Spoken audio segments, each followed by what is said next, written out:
Hey, what's up guys, Lux here bringing you a new video, and today, in honor of EndGame coming out, I decided to take a look at the two Hulkbusters that were released during Infinity War and EndGame, as they're both, number one, Hulkbusters, and two, a continuation of the MCU story, so I thought it'd be fitting to compare the two. I would see like what kind of upgrades and how different they are in structure and their year gap. The Hulkbuster from Infinity War on the right came with 375 pieces and retailed for $29.99, so around $30. For Endgame, the War Machine Buster came with 362 pieces, less pieces, and it retailed for $35. So it's definitely a price increase there.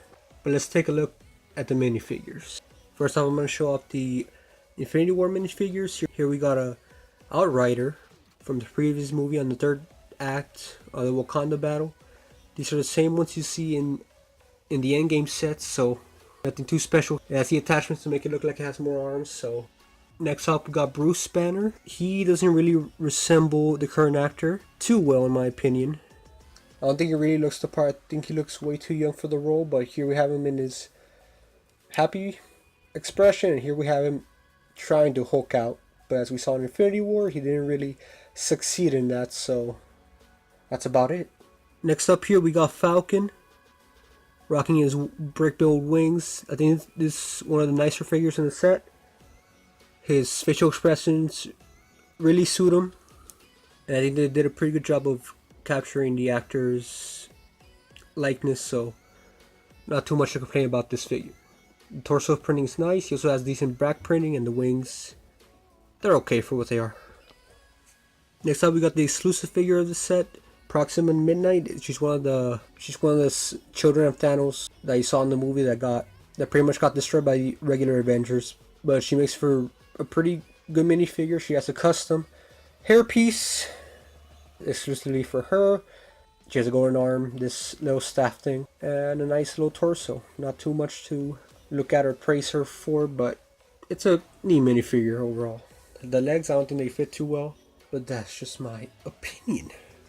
Next up, we're going to move on to the Endgame minifigures. As we can see here, if he looks familiar, well then you're right, because it's another Outrider, exactly the same as the ones we saw in the Infinity War sets.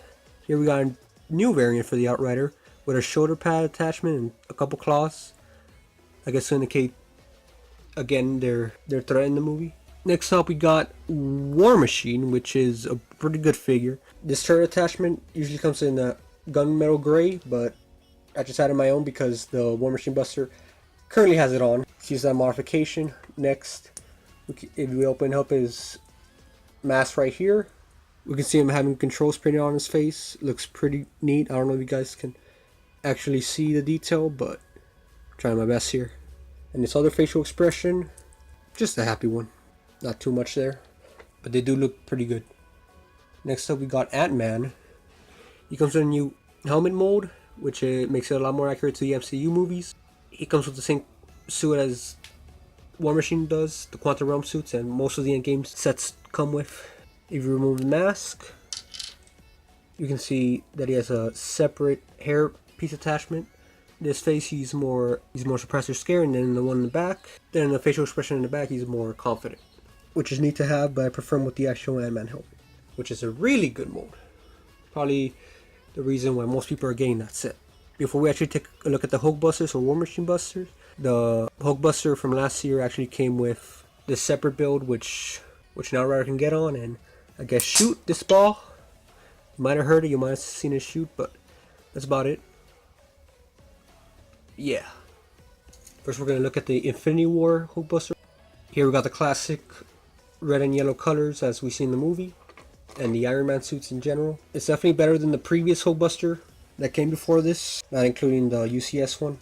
As you see, there's a lot of stickers here to indicate detail. Like here they have the arc reactors to shoot the pulse. In the middle there's more detail to indicate the metal and yellow spots. It also comes with this printed helmet piece, and for the most part is very posable. You can pretty much have them in any position you would want. They definitely did a great job making this one posable and having it stand up straight, and overall making it very well displayable in any position. The only complaints that people would have are that these Technic pieces right here are showing, and that it's a little tall and inaccurate, but it's very good for what it's trying to do. You can also put a figure inside, as you would expect. And here we got Bruce Banner because he was inside of it in the Infinity War movie. Spoilers, but if you haven't seen it at this point, what are you doing? He doesn't Hulk out, unfortunately, and come out as the Hulk, but you know he helps against the army. Next up, we're going to be taking a look at the EndGame set, the War Machine Buster from this year. This one has a lot more detail and small parts to it. First of all, the stickers. You can see a lot of sticker detailing. Here we got a star to indicate the fact that Rhodey was a soldier. Here we got 4.5. Not exactly sure what that means because I'm not too knowledgeable in Marvel, but I'm guessing it's his suit's number. Hopefully I'm right. Probably wrong. Correct me down below if you even care. We got stickers down here. Ignore this one because I'm an idiot and made a mistake, so now it looks pretty bad, but luckily it's on the feet and won't show for the majority of the set. We got these shieldy pieces to add as knee pads, and you should probably notice he has a lot of weaponry in his wrist. Not repulsor blasters, but more so missiles. He has more missiles up here and a turret on top, which both shoot. Let me give a little demonstration of at least a turret. If I hold it and spin it, all the studs will be coming out. I just lost those forever, but it's okay. It's alright. They come with extras, which are actually inside the War Machine Buster itself. If you open it up here, you can see more ammunition. That's what you want to call it, or studs in here.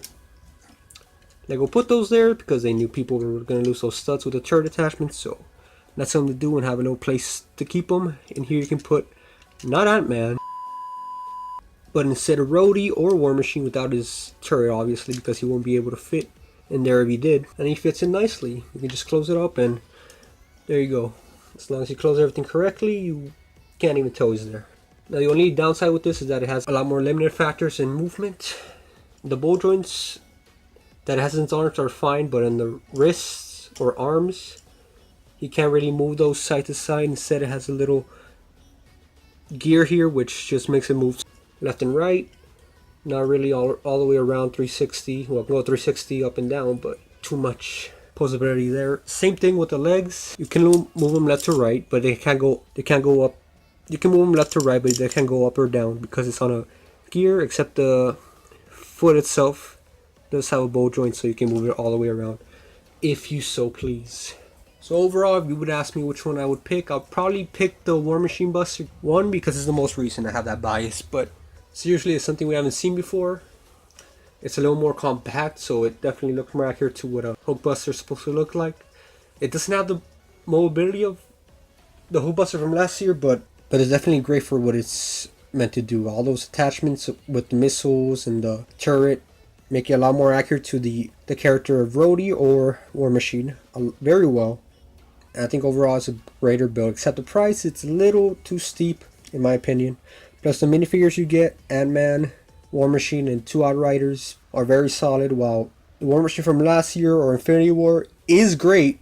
It has a lot more mobility. It's just, and the minifigures besides Proxima Midnight aren't really too much to be excited about, especially Bruce Banner, considering his inaccuracy to the Infinity War movie and the MCU in general currently. So anyways, hope you guys enjoyed. I said I'm an outro, so